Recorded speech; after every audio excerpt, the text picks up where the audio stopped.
السلام علیکم ورحمۃ اللہ وبرکاتہ۔ اعوذ باللہ من الشیطان الرجیم، بسم اللہ الرحمن الرحیم۔ ربی یسر ولا تعسر وتمم بالخیر وبک نستعین۔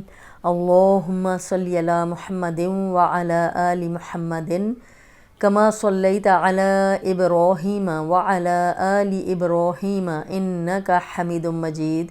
اللہم بارک علی محمد وعلی آل محمد کما بارکت علی ابراہیم وعلی آل ابراہیم انک حمید مجید۔ جی ہم لوگ کیا کر رہے ہیں؟ پڑی حرکات۔ حرکات کتنے قسم کی ہیں؟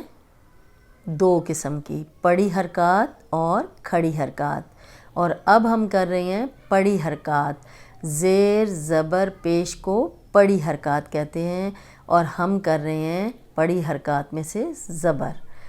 میں نے آپ کو یہ بتایا تھا کہ زبر اگر ذرا پڑی حرکات ذرا سی بھی لمبی ہو جائیں تو حرام غلطی ہوتی ہے، اور اگر زبر ذرا سی لمبی ہو جائے تو اس کے ساتھ الف لگ جاتا ہے۔ زبر کو جیسے ہی ہم تھوڑا سا لمبا پڑھیں گے تو ساتھ الف لگ جائے گا۔ تو اگر زبر کو ہم لمبا کرتے چلے جائیں گے تو پورے قرآن میں ایک الف کا اضافہ ہم لوگ خود ہی کرتے چلے جائیں گے، جو کہ حرام غلطی ہے۔ ٹھیک ہے، اب آپ نے اس چیز کا دھیان رکھنا ہے۔ دوسری چیز میں نے آپ کو بتائی تھی کہ آپ جب زبر کے ساتھ پڑھیں، پیش کے ساتھ، زیر کے ساتھ، تو آپ نے یہ دھیان رکھنا ہے کہ جو موٹا حرف ہے اس کو موٹا رکھنا ہے، نرم کو نرم رکھنا ہے، سیٹی والے کو سیٹی والا رکھنا ہے، حروف حلقی کو حلق سے نکالنا ہے۔ ان چیزوں کا آپ نے خاص طور پہ دھیان رکھنا ہے، تو آپ کی تجوید بہت پیاری ہو جائے گی۔ پہلے پچھلی دفعہ ہم نے کیا پڑھا تھا؟ ملتے جلتے حروف، تا زبر تا، تو زبر تو، تا تو۔ یہ امید ہے آپ نے اس کی خوب پریکٹس کی ہوگی، آپ نے یاد کر لیا ہوگا۔ اب ہم اس کی مشق کریں گے کہ جب یہ قرآن میں آئیں گے زبر جڑی ہوئی آئے گی تو کیسے آئے گی۔ یہ دیکھیں، یہ ہم نے پہلے کیا پڑھا تھا؟ یہ ہم نے مرکبات میں پڑھا تھا نا کہ یہ جس کے نیچے ایک نقطہ ہوگا وہ با ہے، یہ لام ہے، یہ ہم نے پڑھا تھا با لام غین۔ اب یہ غین کا منہ ہے، تو اب اس کے اوپر زبر آ گئی ہے، تو ہم نے خود ہی یہ دھیان کرنا ہے کہ یہ کون سا حرف ہے۔ با ہے، لام ہے، غین ہے، اور زبر کے ساتھ ہم نے کیا اوپر پڑھا ہے؟ با زبر با، لام زبر لا، غین زبر غو۔ اب یہ دیکھیں، یہ اس طرح آ گیا۔ تو جب ہم بچوں کو بھی پڑھاتے ہیں نا تو ہم کہتے ہیں با زبر با، لام زبر لا، بالا، غین زبر غو، بالا غو، بالا غو۔ اب یہ موٹا تھا تو موٹا ہی ہوگا، لیکن زبر لمبی نہیں ہوگی، بالا غو، تو اس کے ساتھ الف لگ جائے گا تو ترجمہ بدل جائے گا۔ اس چیز کا بھی دھیان رکھنا ہے، زبر کو ذرا سا بھی لمبا نہیں کرنا، اور حروف کی پہچان کرنی ہے۔ با لا غو، بالا غو۔ اب یہ دیکھیں، فا کا منہ تھا، اس کے اوپر ایک نقطہ ہے نا، تو یہ مڑا ہوا ہے، یہ فا ہے۔ ہم نے عین ایسے پڑھا تھا نا، عین جیم غین حا، تو یہ شکل ہم نے عین کی پڑھی تھی۔ فا زبر فا، عین زبر آ، فا آ، فا آ، لام زبر لا، فعلا، فعلا۔ اب دیکھیں اس کو فعلا ایسے کر کے نہیں پڑھنا، ٹھیک ہے، لٹکانا نہیں ہے اس کو، اور زبر ہمیشہ اینڈ والا حرف جو ہوتا ہے وہ لمبا ہو جاتا ہے۔ فعلا تو غلط ہو گیا، فعلا، فعلا، اس طرح ہم پڑھیں گے۔ اب یہ دیکھیں، یہ آپ نے پہچان لیا ہوگا کہ یہ ثا کا منہ ہے، یہ آپ نے پہچان لیا ہوگا کہ میم کا منہ ہے، اور یہ رو ہے۔ ثا ما رو، ثاما رو۔ اب ہم نے پڑھا تھا ثا زبر ثا، میم زبر ما، ثاما، رو زبر رو، ثاما رو۔ اب رو پہ زبر ہے تو رو موٹی ہوگی، ٹھیک ہے، اس چیز کا بھی آپ نے دھیان رکھنا ہے۔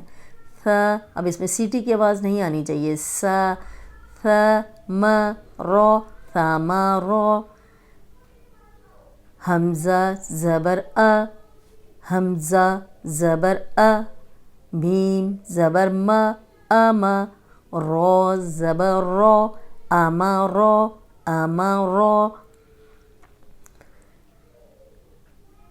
عین زبر آ، عین زبر آ، با زبر با عبا عبا، سین زبر سا عبسا عبسا۔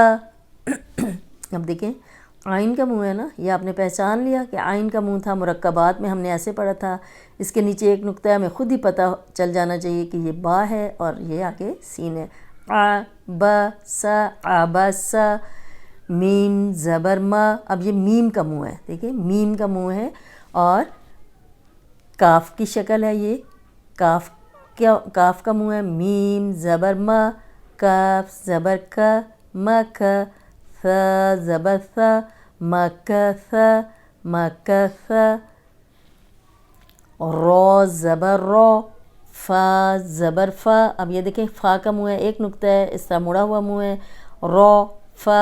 یہ آئین کا منہ پڑھا تھا ہم نے، آئین ہے، عین زبر آ، رفع رفع، اس کو لمبا نہیں کرنا، رفع تو غلط ہو جائے گا، رفع، زا زبر زا، عین زبر آ، زا زا، یہ سیٹی والا ہے، یہ عین ہے، حلق کی طرف زبان دبائیں گے تو نرمی سے نکل آئے گا، زا، میم زبر ما، زعم زعم، میم کا منہ دیکھیں ایسا میم کا منہ ہے،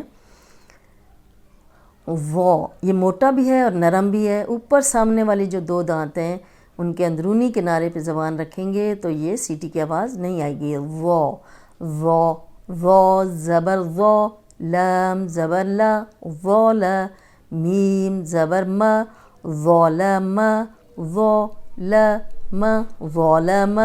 جب جلدی پڑھنا ہوتا ہے تو ظلم زبر کو جلدی ہی پڑھا جاتا ہے، ٹھیک ہے، یہاں میں آرام آرام سے ایک ایک الگ الگ کر کے بتا رہی ہوں کہ اس کو اتنا لمبا کرنا ہے، ظلم ظلم، یہ لمبا تو ہوتا ہی نہیں ہے، حمزہ زبر ا، خو زبر خو، اخو، خو موٹا تھا، آگے یہ دیکھیں کس کا منہ ہم نے پڑھا تھا، یہ ذال کا، اس طرح مڑا ہوا ہوگا اور اوپر ایک نقطہ ہوگا تو یہ ذال ہے، اخو، ذال زبر ذ، اخذ اخذ اخذ، ذال نرم ہے، اوپر سامنے والے جو دو دانت ہیں ان کے کنارے پہ زبان رکھ کے بولیں گے تو سیٹی کی آواز نہیں آئے گی، ورنہ زا بن جائے گا اور ترجمہ بدل جائے گا، سین زبر سا، رو زبر رو، را پہ دیکھیں زبر ہے تو را موٹی پڑی جائے گی، سا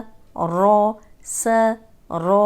اس کو سورو ایسے نہیں پڑھنا، اگر اگلا حرف موٹا ہو تو پچھلا موٹا نہیں کر دینا، سا رو، قوف زبر قو، سارو قو، یہ دونوں موٹے ہیں، قوف بھی موٹا ہے لیکن ہونٹ گول نہیں ہوں گے، سارو قو، صاد زبر سو، اب صاد ہے تو یہ زبر کے ساتھ موٹا ہی ہوگا، آگے دال ہے اس کو موٹا نہیں کرنا، آگے پھر موٹا حرف ہے تو ہم نے دونوں موٹے پڑھنے ہیں لیکن دال کو موٹا ہونے سے بچانا ہے اور زبر بھی لمبی نہیں کرنی، صاد زبر سو، دال زبر دا، صاد، قوف زبر قو، صادقو صادقو صادقو، دیکھیں ایسے بیچ میں باریک حرف بھی آ جائیں گے، آگے پیچھے موٹے آ جائیں گے تو آپ نے سب موٹے نہیں کر دینے، ٹھیک ہے، بلغو، فعل، ثمرو،